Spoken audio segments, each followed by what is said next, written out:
자, 길고 길었던 세포호흡을 마무리했고요. 오늘 배울 내용은 발효에 대해서 학습지로 정리를 해보도록 하겠습니다. 자, 이미 앞에서 우리가 배웠던 세포호흡 같은 경우에는 산소가 있는 조건 하에서 있었던 산소호흡에 해당이 되고요. 오늘 배우는 발효의 경우에는 산소가 없는 상태에서 전자전달기를 거치지 않고 어디에서만 ATP를 생성하냐면 바로 빈칸을 채우면서 합시다. 전자전달기를 거치지 않고 해당 과정에서만 ATP를 생성하게 됩니다. 자, 그래서 이 두 산소호흡과 발효를 비교를 해볼 건데요. 먼저 산소호흡과 발효에서 산소호흡 같은 경우에 당연히 산소호흡이니까 필요하겠죠. 그에 비해 발효의 경우에는 필요하지 않습니다. 사실 이렇게 좀 나누는 것도 좀 이상하긴 한데 산소가 필요하다 필요하지 않다라기보다는 산소가 있을 경우에는 산소 호흡을 하고요. 발효의 경우에는 산소가 없는 경우에 일어나게 되는 겁니다. 자, 그리고 산소 호흡이 일어나는 장소는 먼저 세포질과 미토콘드리아겠죠. 그렇지만 발효의 경우에는 산소가 없는 환경에서 해당 과정에서만 ATP를 생성하기 때문에 해당 과정이 일어나는 세포질에서만 일어나면 됩니다. 자, 분해 정도는 먼저 산소호흡 같은 경우에는 포도당이 이산화탄소하고 물이라는 최종적인 결과물로 완전히 분해가 되는 반면에 발효의 경우에는 포도당이 완전히 분해되지는 않고 그러니까 이산화탄소 물까지 가지 않은 채로 중간 단계로 머물게 됩니다. 그러면 에너지를 중간 단계의 물질이 그대로 갖고 있겠죠. 그렇기 때문에 소량의 ATP만 생성되게 됩니다. 밑에 그림을 참고해 주시면 되겠습니다. 자, 그러면 발효 과정을 하나씩 볼 건데요. 총 교과서에 다뤄져 있는 건 두 개가 다뤄져 있고요. 그리고 마지막에 짤막하게 여러분들한테 그냥 안내하는 식으로 아세트산 발효가 소개는 돼 있어요. 그래서 여기에서는 총 세 가지로 선생님 나눠서 여러분들한테 설명을 하도록 하겠습니다. 자, 밑에 한번 볼게요. 자, 발효 과정. 자, 산소가 없는 환경에서 해당 과정이 계속 일어나기 위해서는 자, 지금 해당 과정은 이 ATP를 생성하는 유일한 단계로 볼 수 있을 건데 이 해당 과정이 계속 일어나려면 그럼 이 해당 과정을 움직일 수 있는 원동력, 재료가 있어야 되겠죠. 그래서 발효를 통해서 뭐가 계속 재생성돼야 되냐면 NAD 플러스가 계속해서 재생성되어야 됩니다. 자, 이 NAD 플러스가 재생성되는 과정에서 어떤 물질이 만들어지느냐에 따라서 이 발효를 구분짓게 되는데요. 그러면 젖산 발효, 첫 번째 나온 젖산 발효는 이 NAD 플러스가 재생성되는 과정에서 젖산이 생성된다는 얘기겠죠. 자, 밑에 젖산 발효 한번 봅시다. 산소가 없는 상태에서 포도당을 분해해서 젖산을 생성하는 과정이고요. 반응식은 여기 있는 게 포도당이고요. 여기 있는 게 젖산입니다. 그대로 반 쪼개지는 거라고 보면 되겠죠. 여기 보면 나와 있다시피 자, 그래서 여기 보면은 그 식이 그냥 한글로 이렇게 적혀져 있습니다. 뭐 이것까지 구체적으로 외울 필요는 없고요. 단지 포도당이 젖산 두 분자로 나눠진다, 분해된다라는 정도 기억을 해주면 될 것 같아요. 자, 여기 옆에 그림부터 한번 보면 포도당이 해당 과정을 통해서 피루부산이 되는 것까지는 여러분들이 세포 단원에서 배운 내용이고요. 자, 이 피루부산이 젖산이 되는 과정에서 다시 NAD 플러스가 되는 거죠. 그래서 젖산 환원을 과정을 반드시 여러분들이 체크를 해주셔야 됩니다. 밑에 선생님이 이거 요약을 해놨습니다. 먼저 해당 과정은 여러분들 알고 있는 그대로 포도당 한 분자가 피루부산 두 분자로 분해되면서 ATP 두 분자와 NADH 두 분자가 생성이 되죠. 자, 그런데 계속해서 해당 과정이 일어나려면 NAD 플러스가 있어야 돼요. 그렇기 때문에 해당 과정에 생성된 NADH로부터 수소 이온과 전자를 받아서 젖산으로 다시 환원이 되는 거죠. 피루부산이. 주체가 피루부산입니다. 자, 그리고 NADH 산화로 생성된 NAD 플러스가 다시 해당 과정으로 공급이 돼서 이 해당 과정을 계속해서 반복할 수 있게끔 해주는 거죠. 자, 그러면 다시 옆으로 돌아서 내용 정리를 해봅시다. 생성되는 물질은 젖산 두 분자가 생성이 되고요. 그리고 해당 과정을 통해서 ATP 두 분자가 생성이 됩니다. 자, 이 젖산 발효가 이용되는 곳은 여러분들이 먹는 김치, 요구르트, 치즈 등의 발효식품 제작에 젖산 발효가 이용이 되고요.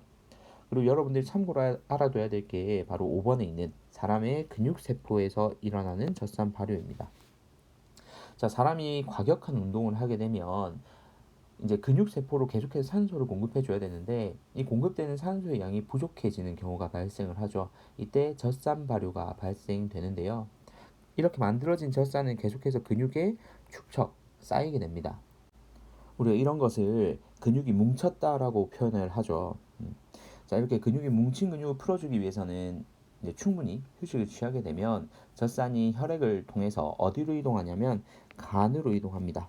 그럼 간에서 다시 피루부산으로 전환이 되고 이렇게 전환된 피루부산을 이용해서 포도당으로 다시 합성을 해서 사용을 할 수가 있게 되는 겁니다. 그런데 여기에서도 휴식을 취하는 게 단순히 그냥 쉬는 것보다는 오히려 근육을 조금씩 움직여주는 것이 훨씬 더 도움이 된다는 것까지 여러분들 인식하시고 다음 페이지로 넘어가 보도록 하겠습니다. 자, 두 번째 발효는 알코올 발효입니다. 여러분들이 알고 있는 그 알코올이 맞고요. 자, 먼저 내용부터 한번 볼게요. 효모가 산소가 없는 상태에서 포도당을 분해해서 에탄올을 생성하는 과정입니다. 이 에탄올이 알코올의 한 종류죠. 그래서 우리는 알코올 발효라고 얘기를 하고요. 반응식은 여기에는 에탄올 화학식을 이렇게 적어 놓은 겁니다. 자, 옆에 보면 교과서에 수록되어 있는 그림이 여기에도 실려있죠. 동일하게 포도당이 두 개의 피루부산으로 되는 것까지는 우리가 배운 해당 과정이 맞습니다. 자, 그런데 아까 젖산 발효와는 달리 중간에 한 단계가 더 포함이 되어 있죠. 이산화탄소가 빠져나가면서 아세트알데하이드라는 물질이 중간에 존재를 하고요. 그리고 이 아세트알데하이드가 에탄올로 환원되면서 NAD 플러스를 재생산해주게 됩니다. 자, 그러면 이 NAD 플러스를 활용해서 계속해서 해당 과정이 일어날 수가 있는 거죠. 자, 그래서 밑에 선생님 설명을 동일하게 해놨습니다. 해당 과정 설명해놨고요. 두 번째, 피루부산은 탈탄산 효소가 작용을 해서 이산화탄소가 방출되고요. 그러면 아세트알데하이드가 됩니다. 자, 그리고 에탄올 환원, 해당 과정에 생성된 NADH로부터 역시나 수소 이온과 전자를 받아서 에탄올로 환원이 되고요. NADH 산화로 생성된 NAD 플러스는 해당 과정에 다시 공급을 해주면서 해당 과정을 계속해서 반복할 수 있게 해주는 겁니다. 자, 그럼 다시 왼쪽으로 돌아와서 생성물 한번 볼게요. 에탄올이 몇 분자가? 두 분자가 생성되고요. 그리고 이산화탄소도 역시나 두 분자가 생성됩니다. 그리고 ATP 역시 해당 과정에서 발생한 두 분자가 생성이 됩니다. 자, 알코올 발효니까 당연히 이용은 술 생산에 이용이 되고요. 그리고 여기서 이산화탄소가 발생하는 것을 이용해서 제빵에도 이용할 수 있습니다. 자, 여기서 아세트알데하이드를 그냥 참고로 잠깐 얘기를 하자면 흔히들 물론 여러분들은 당연히 현재는 모르겠지만 이제 술을 섭취를 하게 되면 그러니까 음주를 하게 되면 숙취라는 말을 들어봤을 겁니다. 그 숙취를 유발시키는 물질이 아세트알데하이드입니다. 그래서 이게 완전히 분해가 돼서 에탄올로 돼야 우리 몸에서 또다시 배독을 하고 하는데 완전히 분해되지 않은 상태를 아세트알데하이드로 숙취를 유발하는 물질 중에 하나라고 생각하면 됩니다. 그래서 젖산 발효와 달리 중간에 이런 아세트알데하이드라는 중간에 거치는 물질이 존재하고요. 이때 탈탄산 요소가 작용해서 이산화탄소가 발생하고 이 이산화탄소가 발생하는 원리를 이용해서 제빵에 이용할 수 있다 정도까지 여러분들은 기억하면 되겠습니다. 자, 그리고 여기까지가 사실 교과서 본문에 다뤄져 있는 내용이고요. 그리고 교과서에 추가적으로 여러분들한테 제공하는 자료로 주어진 게 바로 아세트산 발효입니다. 그래서 아세트산 발효에 대해서 선생님이 설명을 하고요.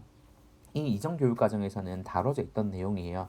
그래서 여러분들이 기출 문제를 풀다 보면 혹시라도 마주칠 수 있는 부분이기 때문에 선생님이 간단하게 설명을 하고 일단 학습지 빈칸 수업은 마무리를 지을게요. 자, 아세트산 발효입니다. 자, 아세트산균이 산소가 있는 상태예요. 여기서 여러분들이 주목해야 될 부분은 산소가 있는 상태입니다. 자, 에탄올을 아세트산으로 변화시키면서 생명활동에 필요한 에너지를 얻는 과정이라고 되어 있는데, 자, 옆에 그림 보면은 여기에 산소가 주어져 있죠.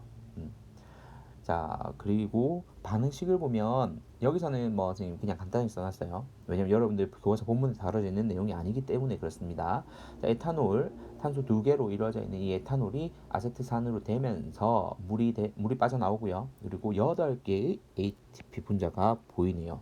자, 우리 기존에 젖산 발효하고 알코올 발효에서는 ATP 두 분자가 생성된 반면에 얘 같은 경우에는 8분자 ATP가 생성된다라고 되어 있죠. 다른 발효들에 비해서 더 많은 ATP를 생성하고 있습니다. 자, 그 내용 밑에서 다룰 거니까 3번부터 먼저 볼게요.